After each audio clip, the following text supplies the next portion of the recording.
So wonderful to be back here with you all. It is such a privilege to be part of this wonderful congregation and experience this hope for Africa. I've been so blessed with all of the music that's been going on this stage. I'm privileged just to be here. Now, the last time I was with you, I was talking about a serious topic, depression. And as I've said, we've been going through all of these colors so far, and depression was the gray one. And I mentioned that one of the keys to beating depression is learning how to let go and forgive. Now, it's easy to say that, but it's difficult to do. So tonight, what I want to do is focus a little bit more on forgiveness. And I've entitled the program, Bitter or Better. Now, 1844 was a very interesting year, don't you think? In church history, in world history, very interesting year. But I'd like to take you all on a journey to France and to a man who came from Africa but was living in France. His name was Alexandre Dumas. And in 1844, he had finished, I believe, his greatest work. He'd already written The Three Musketeers. Maybe you didn't know an African man wrote that. But in 1844, he did his best work, which was The Count of Monte Cristo. I don't know if you've ever heard of it. If you haven't, you can read it, you can see the films, there are many versions. But The Count of Monte Cristo is a film and a book about revenge. It's a good man. It was a good man who was betrayed by his best friend. His best friend took his money, took his wife, took everything he had him thrown into prison, and whilst he was in prison, his father passed away. The one thing that kept Edward Dante alive was the thought, I'm going to get out of prison and I'm going to kill that old friend who is now my enemy. You see, he believed, like many of us, revenge is sweet, but sadly, it has a bitter aftertaste. You see, many of these negative emotions that we have, bitterness, envy, rage, jealousy, all of these things that build up inside of us, they have a common root. And that common root is a lack of forgiveness. It's a lack of forgiveness. Now, the Bible talks a lot about forgiveness, but my best story about forgiveness is what Jesus gives us in the book of Matthew, of the parable of the unmerciful servant. For those of you who don't know it, let me just pre-say it for you. You see, it talks about a man who owed his boss an awful lot of money, more money than he could ever repay. And one day the boss said, look, you've got to pay me back. And the man said, well, I don't have the money. Can you give me some more time? The man said, look, if you don't pay me, I'm going to have you thrown into prison until you can pay. He couldn't pay, so he begged his boss, please give me more time. The boss looked at him and said, look, I'm not just going to give you more time, I'm going to cancel your debts. Now, I just want you to think about that for a moment. Imagine all of your debts canceled. No mortgage, no car loan, no bank loan, everything is canceled, you're now free. Imagine how you'd feel. Well, that's exactly how he felt. He left the presence of his boss happy. But then he saw somebody outside who owed him a small amount of money. And he grabbed hold of him and he said, you better pay me that money back. And if you don't, I'm going to have you put into prison. The man asked for more time. He gave him no time at all. So his boss called him back and said, look, I forgave you loads of money. How come you couldn't forgive just a little bit? And it said that in anger, his master had him thrown into jail where he would be tortured until he could pay back all he owed. Now, if you're in prison, I don't know how you can pay back. So I guess he didn't get out of prison. And here's the interesting thing that Jesus said, this is how my heavenly Father will treat each of you unless you forgive your brother from your heart. Now here's the thing. Surely he doesn't mean torture, does he? Well, he said it. Because surely there are lots of people, even here today, who haven't forgiven. Are they being tortured? Are they in prison? Well, let me show you how Jesus was exactly right. Now, for this, I need another volunteer. Can I have a volunteer up here, please? One person. Or do I have to pick the person? Everybody's looking away from me. I can actually hear your blood pressure rising as I'm speaking. So let me take one volunteer. Mr. President, come. Yes. Okay. So you can see this picture that everybody can see. Can you tell me, yes, it would be good to have a mic. Can you tell me what this machine is? What this machine is connected to this man? Do you know what that is? That one is, which machine is that? Yeah, it's a test. Tethering machine. It's a what? Tethering machine. Well, can anybody else help? What is it? Nobody knows what it is? Yes, okay. It's a lie detector test. A lie detector. But thank you, Pastor. Thank you. You can take your seat back. You take your seat. It's a lie detector. It's a lie detector. Now let me ask you a question. How on earth can a machine tell that a person is lying? How? A machine doesn't even have a brain. How does it know? Right, yes. When you're lying, your blood pressure goes up. So it detects it. When you're lying, your pulse goes up as well. When you're lying, you sweat more. You breathe deeper and quicker. All of these things happen, and even the best liars, and there are some very good liars, find it very difficult to fool the polygraph. That's the posh name for a lie detector test. So that means something is going on inside the body every time we lie. By the way, it doesn't go up when you're telling the truth. Nothing happens in the body when you're telling the truth, only when you're lying. So something within us, the spirit within us, is telling us something is wrong when we lie. And every time we have any bitterness, or any time we see that person and we haven't forgiven them, the same things happen within us, exactly the same as when we're lying. It produces the same result. When you look at this picture of the brain, what happens? We get a stress response. The center of our brain, the hypothalamus, releases a signal to our pituitary gland. It's a little gland in the middle of our brains. That then releases chemicals into the blood, cortisol, adrenaline, cortisol, which releases a hormone into the blood that hits the adrenal glands, and the adrenal glands then release cortisol and adrenaline. That's our stress hormones that gets us ready for fighting and flight. So that means all that stress in the head can lead to all of these other diseases that we've talked about, because stress is at the heart of many of these diseases. That's the physical result of it. But look, when we are unable to forgive, when we are unable to let go, it doesn't just affect us physically, it affects us emotionally. We become untrusting and unloving. Families tend to break down. Our relationships all around us, whether in marriage or in society, they break down because we cannot trust. Sometimes when it goes even too far, we get to the place, as we said, where we get depressed. We can't actually release any positive emotions. We're trapped in this depression. So when Jesus said, "You will be trapped, tormented, and tortured if you don't forgive," think of all of these things that can happen to our body, our mind, and our spirit. It's exactly that. We are having so many imprisonments from disease, physical, emotional, spiritual, because we cannot let go and we cannot forgive. So what Jesus said was exactly right. In fact, I like this statement which says, unforgiveness is like drinking poison and expecting your enemy to die from it.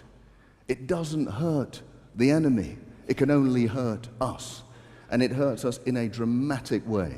So we have to learn how to forgive. In fact, God gives us a definition of true forgiveness. When you look in the book of Luke chapter 6, verses 32 to 36, Jesus is saying something quite interesting. He is saying, look, if you give to people who give to you, well, that's no credit. Everybody does that. Even the wicked people do that. If you are kind to people who are kind to you, again, that's no big deal. You know, some of the most wicked people on earth are kind to the people close to them. There is a wonderful poem called Mother, beautiful poem talking about the relationship of a young man to his mother. It was written by a man called Adolf Hitler. Even Hitler is kind to the people close to him. So that's no big gain, no big benefit. What Jesus is saying in this verse, in these verses, is when somebody hurts you, you need to bless them. I see and hear silence around. When somebody steals from you, you are to lend to them. Does that make sense? If somebody has abused you in the past, you're to be kind to them. That is the definition of forgiveness that Jesus gives us. Now, I know it doesn't make sense. And it makes it even worse when Jesus said, look, unless you forgive, you cannot be forgiven. Now, this is a hard thing to take, right? Now, I've come to give you some encouragement. I don't think I've encouraged you so far. Maybe you feel a little bit worse. But I am going to give you some encouragement because we all need it. This forgiveness is, I believe, at the heart of health. If we can learn to forgive ourselves and to forgive other people, we can be free. So let's take some encouragement. And the number one thing is that God sees when we've been mistreated and He will restore. You know, when God restores, He doesn't restore you back to where you were. When He restores, He takes you to a better place than you were in the past.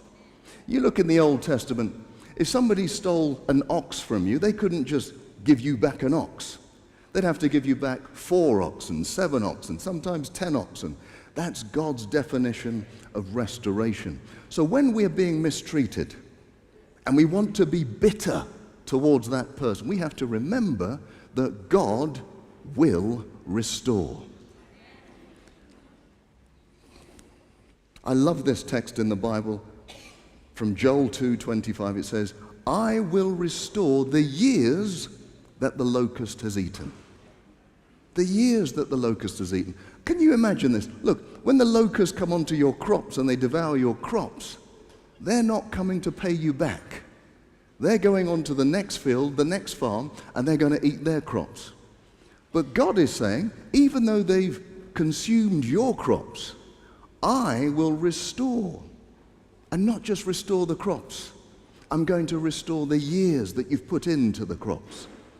Some of us can be in relationships and we think that I've invested all my time into that relationship and now I've been abandoned. God will restore the years. I've put all my time into this business, all my money, my time, my effort, and I'm gone bankrupt. God will restore.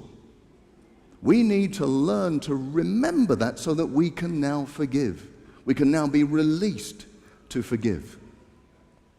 Now, I'm sure none of you recognize this building, but this building is in the center of London, and it is where I lived for a year or so when I was a student. We had about several hundred students in this building. It's called Knutford House. And I became the president of the student union, let's say that. That's what it's called. Now, I did a few things in that building, and the owners of the building decided that, you know what, we like you, Chidi. We would like you to live here as long as you want, for half the fee, if you become our senior student. Now, I was at university, so I wasn't silly. I said yes, thank you. Now, A few weeks later, one of the relatives of the owners of the building moved in. And they said, "Oh, Chidi, instead of you, we're going to give it to her instead." I said, "Well, look, you agreed to give it to me. If you don't want me to have it, fine, I'll have to find somewhere else to live." Now, my friends at the time said, "Chidi, why did you let them get away with it? You know, that was a cushy number. That you could have been there living in that room for years at a cheap price." And this is London, so, you know, a cheap price is pretty important. I didn't know. I just said, "Well, look, I'll just have to wait and see. God's got a plan for me. I don't know." "Ah, you and your God." Well, look, I had to leave that place. I managed to scrape some money together, and I put a deposit down on an apartment that was closer to the medical school. But then I got 2 students to live with me, and they were paying my mortgage. So I was actually living there without paying anything. Some people might have said amen to that. I don't think people are worried about money here, obviously. Now, something happened, though. A few years down the line, because I bought the place for £90,000. £90,000. 2 years down the line, I realized that the place was now worth £300,000. Still no amens. Okay, all right. By the time I left medical school, because I know you're not interested, but I'll just tell you, the amount had grown an awful lot, okay? So, I then used some of that money to open up a restaurant. Then I opened up another one. These were vegetarian restaurants in the heart of London. They did quite well. No amens. Right. So they did quite well. Now, do you think that I went back to Knutford House and said to them, "You robbed me. I should still be living in that one room where I have to share the bathroom with 50 different other guys? You robbed me." Do you think I went back to them? No. I went back to them to thank them. Because if I wasn't kicked out of that house, I wouldn't have had all that God had in store for me. God had restored the years that the locust had eaten. And that's what he wants to do for all of us. We cannot stay bitter. If we stay bitter, we're missing the mark. God wants to make us better. Even when you're standing before your enemy, he still wants to make you better. We are able to forgive if we understand this. Everybody knows the story of David and Goliath. But I always say, when David was in front of Goliath, I don't think he saw Goliath the way we see him. You see, many of us read that story and we say, well, Goliath was sent to destroy David. But the Bible tells me something else. It says Goliath was sent to promote David. Because David, when he met Goliath and left him, was promoted from a shepherd to a king. If he never met Goliath, well, where would he be? Great shepherd. Many of us are facing Goliaths in our lives today. We're facing huge Goliaths. Goliaths of health. You know, when you get that diagnosis from the doctor, that's a Goliath. Financial Goliaths. I know we know about that. What about Goliaths in the family? Lacking love, abuse, whatever. These are Goliaths that are very difficult to overcome. And we look at them like Goliath and we say, this is here to defeat me. But God can use that Goliath to promote you, just like David. So when that test comes, when that abuse comes, when that theft comes, we must look at it like this Goliath is here to promote me, not defeat me. Now, we've talked a little bit about this in our meetings. Why does bad stuff happen to good people? I don't have all the answers. I like what Elder Finley has to say, and he'll be saying more. But a small answer is, look, I don't think God is content with good people. He wants to have great people. And if you go to the library and you go to read any of the autobiographies of great men and women of old, none of them had an easy life. None of them said, oh, you know, I came from a happy family. I had everything in front of me and I became great. It just doesn't happen like that. It comes through difficulty. You look through your Bible, all of these great men and women in the Bible, none of them had an easy life. All of them had lives that we really wouldn't want. So God is not content with us being good. He wants to promote us to be great. And that comes with difficulty. That comes with difficult people who may steal from you, abuse you. But God doesn't want to use that to make you bitter. He wants you to be better. Okay, now, my last tip is how to turn 2 into 4. This is not a mathematical question. It's actually how to turn the word 2 into 4. Okay, I know you don't understand what I'm saying, so I'm going to explain it for you. Let me take you back to 2009, the inauguration. I don't know if you remember that. In America, I took the trouble to travel to Washington from England to be at the inauguration, and I was actually in the crowd. You can probably see me at the back somewhere there. When I say I was at the back, I was at the back, right? I couldn't see anything. But I was there. It was a freezing cold day, but it was a great day because everybody was celebrating that Barack Obama, does he have some links to this area? I think he has a few links to this area. You know, there was a man called Tom Mboya. Do you remember that man, Tom Mboya? He had a great vision in Kenya, right? Great vision.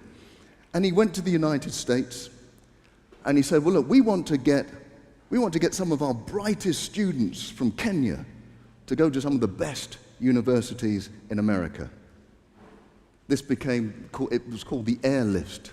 Wonderful stuff. And lots of students went to America, went to the best universities. You know, one of the first men to go to America was Barack Obama's father. One of the very first men to do that. And then we get President Barack Obama. Look, when I was there, before the inauguration, on the news they were saying he was studying to be president. How do you study to be president? Well, actually, he ended up studying this man, Abraham Lincoln, still considered the greatest president of the United States. And this was a truly great man. He united the United States. He ended slavery. A great man, did wonderful work. He wasn't just a great president, he was actually quite a wise man. This is what he had to say. The best way to destroy an enemy is to make him a friend. That was one of the most powerful men at the time, but he was humble as well. Now, one would ask, well, what made Abraham Lincoln so good? And I always say, well, just look at his life. His life will give you an indication of how he got there. Look at the life of Abraham Lincoln. As a child, his family lost their home. He had to work to support them. Then his mother died. He went into business and failed. He ran for office and lost. He went into a second business. It went bankrupt. He lost everything. He ran for office and won. Then his fiancée died. He had a nervous breakdown. He tried to pick himself up, go for another office, and then he lost again. It doesn't stop there. It goes on. He sought to be an elector and lost. He then ran for Congress and lost. He got a break. He won in Congress, but then he ran for election and lost again. He ran for Senate and lost. He ran for vice president and lost badly. Now, look, at this point, I think many of his family and friends were saying, Abraham, give up on politics. You're not very good at it. Try something else. You know, maybe be a doctor, something easier, you know. Do something easy, simple. But he didn't stop there. Because he came back down, he tried to be a Senate, and he lost again, but 2 years later, he was elected the President of the United States. Now, Abraham Lincoln discovered something that most of us don't understand. All the negative things that were happening to him weren't actually happening to him, they were happening for him. They were developing him. The negative losses, the knockbacks, the defeats. It wasn't God trying to punish you. It is God trying to prepare you. When people even steal from you, when you have those relationship breakdowns that you think is totally unfair, it is to develop us, not to defeat us. That is exactly why God allows us to go through these problems. And that is why we are able to forgive. Because we know that God is looking out for us. It doesn't matter who this person is standing in our way. We can release the bitterness because we know God has got a better plan for us. That relationship that was destroyed, God has a better plan. He has a better business. He can restore your health. And if you've been watching over the last few days, you will see that Sister Finley has been showing us how your health can be restored with simple principles. One of them yesterday was love, the key to health, really the key to health. So defeats didn't happen to Abraham Lincoln, they happened for him. Now I'm just going to play this video as we draw up to a close, and then I'm just going to get you to do something for me, and we will understand how we can learn to forgive.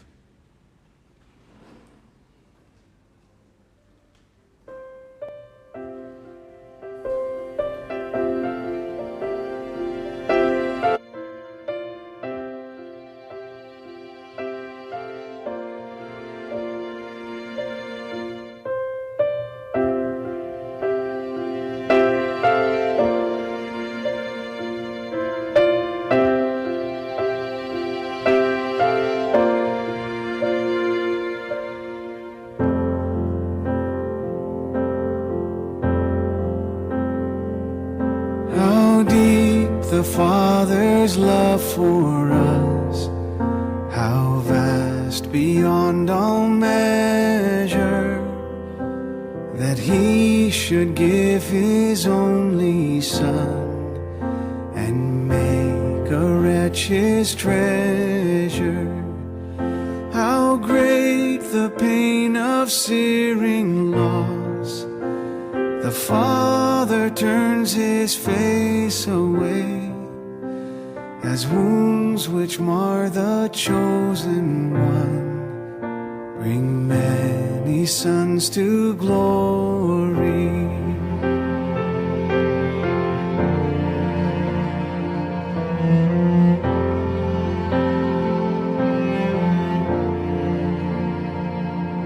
Behold the man upon His cross, my sin upon His shoulders.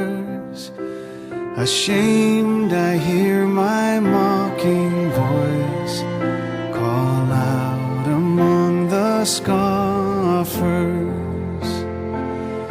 It was my sin that held Him there until it was accomplished. His dying breath has brought me life. I know that it is finished.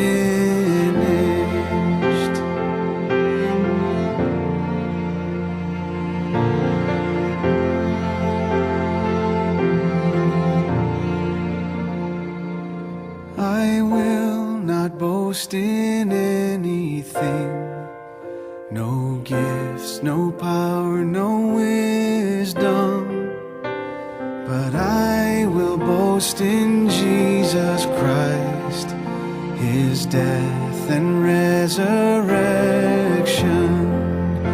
Why should I gain from His reward? I cannot give an answer, but this I know with all my heart: His wounds have paid my ransom.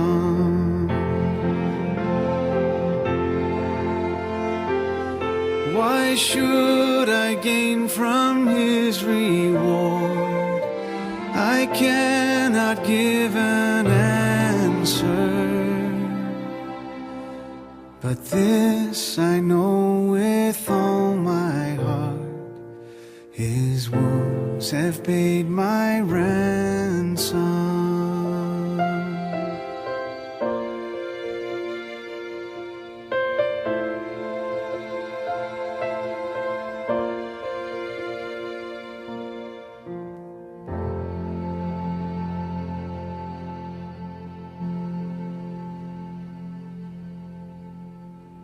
Now that's quite difficult to watch, but we're in the place of the unmerciful servant.